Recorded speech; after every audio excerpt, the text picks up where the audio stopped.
Bonjour. Waouh, vous êtes beau. Et puis la salle est remplie. Bah, dis donc. Waouh. Voilà. Bah, en tout cas, je suis très touché de pouvoir vous parler à vous aujourd'hui. Ça faisait un moment que j'avais une parole en fait qui travaillait en moi. Et bon, on va la condenser aujourd'hui, hein, vu qu'on a un programme spécial, des invités et tout. Bon, on a 1h30, donc vous inquiétez pas, ça va être très très court. Voilà. En tout cas, hier c'était génial. Ça faisait vraiment plaisir de voir des gens qui ne connaissent pas le Seigneur, mais qui sautent au nom de Jésus. Ça touche vraiment en fait, parce que on voit que notre impact il est en dehors de l'Église. Et c'est mon sujet aujourd'hui en fait. Je vais essayer de le développer vraiment de façon pratique, parce que on a tous ces moments où il y a un super message, on est édifié, c'est génial, on te demande si c'était bien, oui c'était super. Et ils ont dit quoi? Et là tu sais pas quoi dire. Ouais. On m'entend pas bien. Là on m'entend? On m'entend mieux? Voilà. Voilà, donc j'avais à cœur de vous parler de l'église en fait. Cette salle, le placo, les murs, l'électricité en fait, ce que nous on pense être l'église. Parce que c'est quelque chose que j'ai remarqué en fait, que tu sois croyant, que tu sois affermi dans ta foi, que tu ne connaisses pas le Seigneur, tout le monde se sert de l'église comme, comment dire, comme repère par rapport à ta foi. C'est marrant parce que tu peux parler à quelqu'un qui ne connaît pas le Seigneur, ou tu vas parler de foi, tu crois, oui, je vais parfois à l'église, à Noël, pour les baptêmes, etc. Et en fait, c'est marrant comment on résume ta relation avec Dieu avec 2 à 3 heures par semaine, un dimanche matin. C'est marrant parce que c'est comme si c'était ça en fait. C'est comme si ça se résumait à ça. Et donc, j'ai trois phrases que je vais répéter pour que vous sachiez de quoi je parle en fait, où je vais. Et je vais vous demander de répéter après moi. C'est: l'église, ce n'est pas la fin. Ce n'est que le début. Voilà. Ce qui m'a vraiment inspiré pour cette parole, c'était dans le livre de Matthieu. Parce que vous savez, on a tous ces moments où on est ah oui, là je vais lire la parole, là je vais vraiment lire toute la Bible, je vais m'y mettre tous les jours, je vais m'y coller. Et donc le premier jour ça passe, la première semaine, et la deuxième semaine, et la troisième semaine, et à la fin, on se décourage quoi. Et vu que moi j'ai fait ça plusieurs fois, je peux dire que le livre que je connais le mieux, c'est le livre de Matthieu. Parce que vu que j'ai dû recommencer à chaque fois à lire le Nouveau Testament, je peux dire que c'est mon livre préféré, en tout cas pour l'instant, parce que c'est lui que je connais le mieux. Et donc c'est le livre de Matthieu qui m'a inspiré. Mais juste avant de commencer, la première parole en fait, le premier verset que je vais prendre, c'est tout le début en fait. C'est le début de la Bible. C'est à la Genèse 2 verset 1. Bon, il y a la Genèse 1 où ça parle de Dieu qui créa la terre, le premier jour la lumière, le deuxième jour le ciel, la terre et la mer, les étoiles, les astres, les animaux, les hommes, et le 7e jour. Et donc, je prends ainsi Genèse 2, 1, je vais lire. « Ainsi furent achevés le ciel et la terre avec toute l'armée de ce qu'ils contiennent. Au 7e jour, Dieu avait achevé tout ce qu'il avait créé. Alors il se reposa en ce jour-là de toutes les œuvres qu'il avait accomplies. Il bénit le 7e jour. Il en fit un jour qui lui est réservé, car en ce jour-là, il se reposa de toute l'œuvre de création qu'il avait accomplie. » Est-ce qu'il y en a qui savent quel est ce 7e jour? Le jour de repos. Le sabbat, voilà. Le sabbat, c'est quel jour? C'est un samedi. C'est un samedi. Donc, nous, on a utilisé le jour qu'on dédie au Seigneur, le dimanche. Et la raison pour laquelle la première partie, c'est l'église, ce n'est pas la fin, ce n'est que le début, c'est parce qu'en fait, moi, pendant longtemps, la journée que je passais avec le Seigneur, c'était à la fin de ma semaine. Je passais toute ma semaine avec mes préoccupations, mes soucis, tout ce que j'avais en moi. Et je portais ce fardeau que je déposais au Seigneur le dimanche. Je ne sais pas si c'est arrivé à certaines personnes, mais moi, j'avais par exemple, je suis le mercredi, ah ça va pas, bon le dimanche ça ira mieux. Attends, le dimanche ça va venir. On veut recevoir le dimanche. Et c'est marrant de se dire que le sabbat c'est un samedi, parce que le dimanche c'est le premier jour de la semaine. C'est pas la fin, quand tu as passé tout... Chaque jour, tu as fait ce que tu as fait et tu viens tout déposer le dimanche. Le dimanche, c'est le premier jour de ta semaine où tu viens retrouver le Seigneur pour marcher avec lui tous les jours qu'il te reste. Je ne suis pas en train de dire que le dimanche, tu ne peux pas déposer tes fardeaux, tu ne peux pas donner ce que tu as. Mais c'est très différent quand tu marches et tu as l'impression que le Seigneur, il est devant, il n'est pas avec toi, que tu fais ta semaine, que tu le retrouves le dimanche, et ensuite, tu recommences une nouvelle semaine. Parce que, en tout cas pour moi, en tout cas dans ma mentalité, dans la relation que j'avais avec le Seigneur, je n'étais pas en train de marcher avec Dieu, j'étais en train d'aller vers lui un jour par semaine, et ensuite ça recommençait. Et j'avais mon emploi du temps qui prenait le dessus. Et quand tu marches avec le Seigneur, c'est du matin jusqu'au soir. C'est du premier jour de ta semaine jusqu'à la fin. Plutôt que déposer mes problèmes que j'avais pendant la semaine le dimanche, je préfère utiliser le dimanche pour prendre la force pour tout ce qui vient devant moi. Quand je suis avec le Seigneur à partir du premier jour, il m'accompagne chaque jour et je n'ai pas à attendre de tout déposer pour venir le voir. C'est comme si... je pense que c'est clair. Voilà. Non, mais... Et en fait, on voit l'Église comme un but, comme un endroit où on va, plutôt qu'un endroit d'où on vient, en fait. C'est ça vraiment qui m'a parlé. Parce que on n'est pas amené à mettre Dieu dans une boîte, dans un emploi du temps, 2 à 3 heures un dimanche matin, et n'en rester qu'à là. Et trop souvent, en fait, on associe les deux. Donc Dieu, il est avec nous tous les jours, et l'Église, ce n'est pas la fin, ce n'est que le début. La deuxième partie, en fait, la deuxième phrase, c'est l'Église, c'est tous les jours. C'est tous les jours l'Église, en fait. Moi, j'avais mon dimanche et je pensais avoir tout donné au Seigneur. J'étais fier de moi. Vous savez, quand vous avez un bon culte, vous avez la louange, vous avez la parole, vous pouvez lever les mains, vous pouvez prier. Vous n'avez pas besoin d'être inhibé, vous n'avez pas besoin de vous cacher. Et moi, quand je partais le dimanche après-midi, c'est comme si, en fait, le Seigneur, en fait, ça y est, le dimanche, c'est bon. Je t'ai donné ce qu'il te revenait, donc voilà, j'ai fini. On a fini son culte. Ensuite, on rentre à la maison, on pense à ce qu'on va manger, on pense à ce qu'on va regarder à la télé, on pense à la semaine qui vient, et puis on a tout zappé, en fait. Et c'est pas ça, marcher avec Dieu. Marcher avec Dieu, c'est pas attendre le dimanche matin, en fait, pour être dans sa présence. C'est pas à mettre à plus tard. C'est tous les jours, en fait. La parole qui vraiment m'a inspiré pour cette phrase, c'était dans le livre de Matthieu, 4:23. Et j'ai remarqué, dans la Bible, il y a énormément de paraboles où on se sert de l'agriculture. On en parle, en fait. C'est dans tout. C'est la phrase qu'on répète le plus souvent, c'est « Sème et tu récolteras ». Voilà. Dans Matthieu 4:23, non, excusez-moi. Non, c'est Matthieu 13:4, excusez-moi. Alors qu'il répandait sa semence, des grains tombèrent au bord du chemin. Les oiseaux vinrent et le mangèrent. D'autres tombèrent sur un sol rocailleux et, ne trouvant qu'une mince couche de terre, ils levèrent rapidement parce que la terre n'était pas profonde. Mais quand le soleil fut monté haut dans le ciel, des petits plants furent vite brûlés et comme ils n'avaient pas vraiment pris racine, ils séchèrent. D'autres grains tombèrent parmi les ronces. Celles-ci grandirent et étouffèrent les jeunes pousses.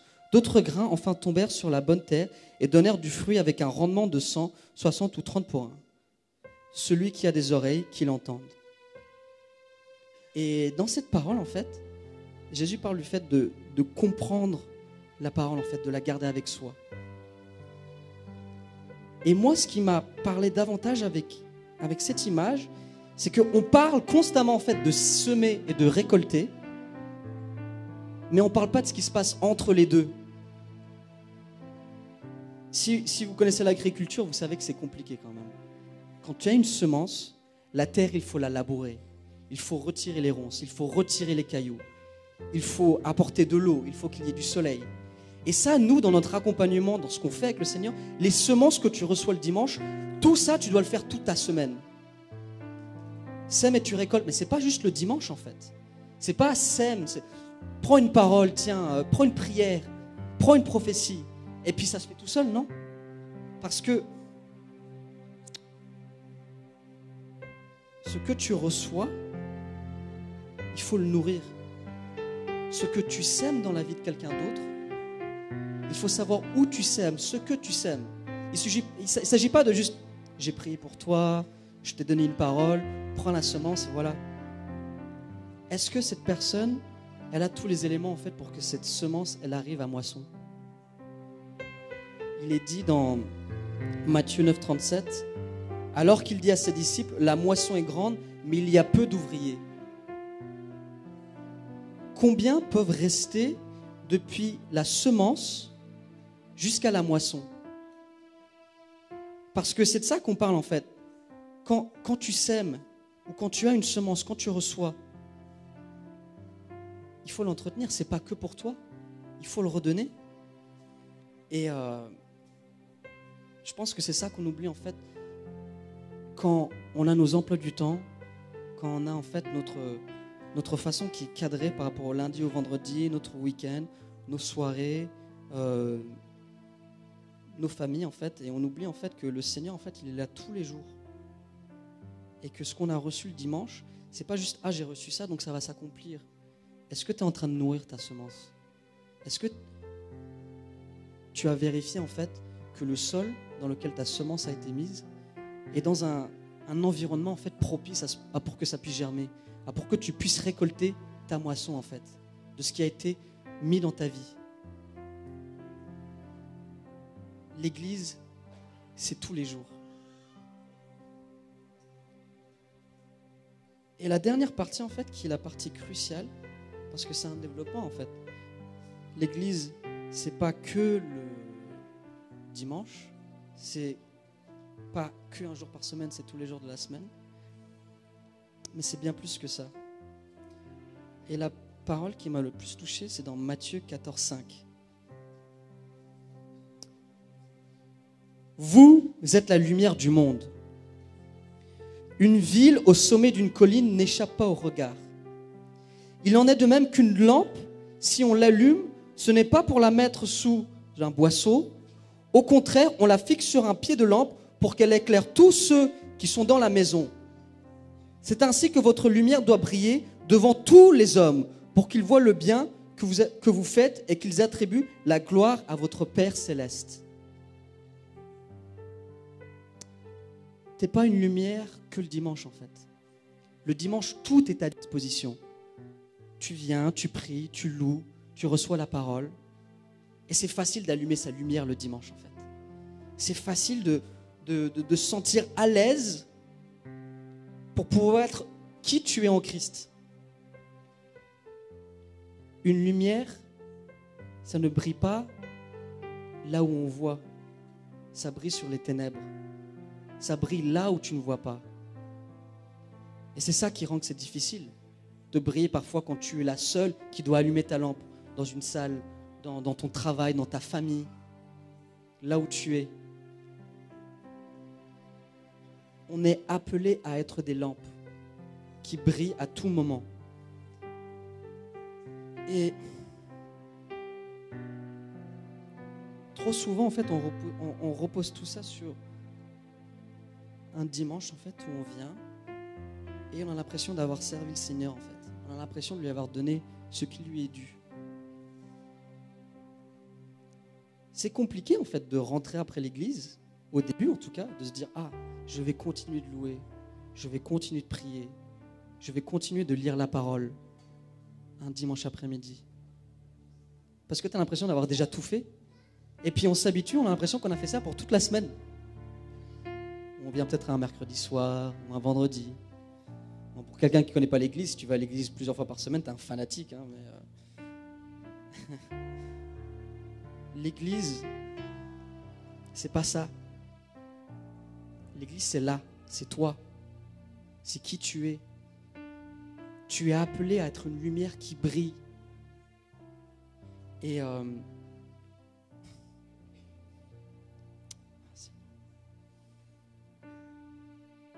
c'est pas facile tout le temps.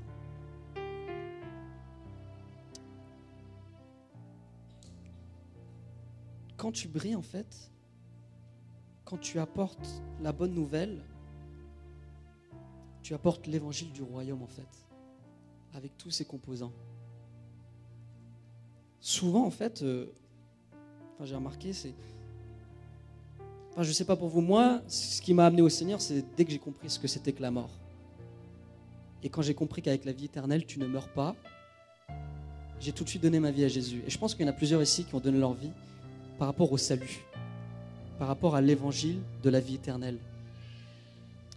Mais l'évangile de la vie éternelle, en tout cas la vie éternelle, c'est un composant de l'évangile du royaume que Jésus venait apporter.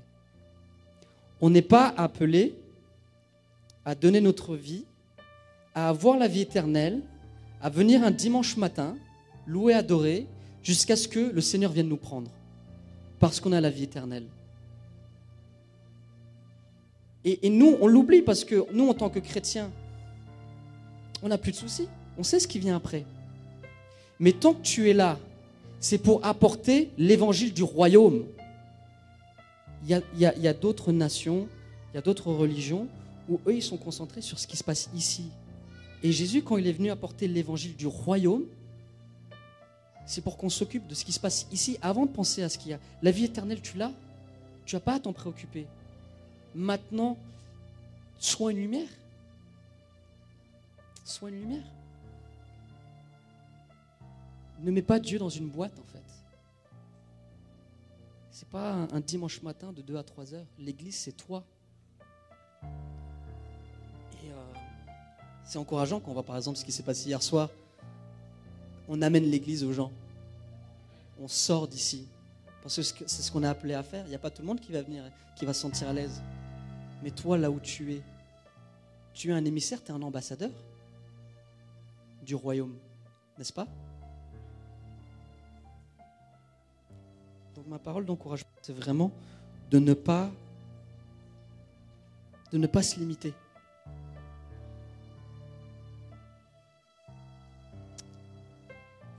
En Christ, je peux faire toutes choses. Je peux faire toutes choses en celui qui me fortifie. Et cette parole, ça m'a vraiment libéré parce que moi, j'étais bloqué par rapport au ministère, vous savez. Ah, toi, tu pries bien, toi, tu as le ministère de l'intercession, toi, tu loues bien, tu as le ministère de la louange. Mais on a tous ces ministères. Chacun de nous a un appel. L'appel, c'est apporter l'évangile du royaume, c'est être une lumière. Et toutes ces choses, tout ce que tu vois à l'église, les guérisons, les prophéties, les paroles, c'est des choses que tu as en toi à chaque moment. Tu n'as pas besoin d'espérer que le dimanche arrive pour pouvoir recevoir, redonner, et voilà, c'est bon. C'est en tout temps. Vous savez, moi, pendant longtemps, en fait, quand je priais, c'était comme ça. J'avais l'impression de prier que ma prière, je l'envoyais dans le ciel et que le Seigneur, il a comme une canne à pêche et que peut-être qu'il va l'attraper. Peut-être qu'il va entendre ma prière et puis peut-être que ça marchera. Mais sinon, voilà, je la lance et puis c'est bon. Quand tu marches avec le Seigneur, il est avec toi en tout temps. Il entend chaque chose que tu fais. Il sait ce que tu fais. Il sait qui tu es, d'où tu viens, où tu vas. Tu n'as pas besoin d'attendre le dimanche. Tu n'as pas besoin d'aller voir un responsable. Tu n'as pas besoin d'aller voir les pasteurs. C'est des personnes comme toi. Tous les dons du royaume, ils sont à ta disposition.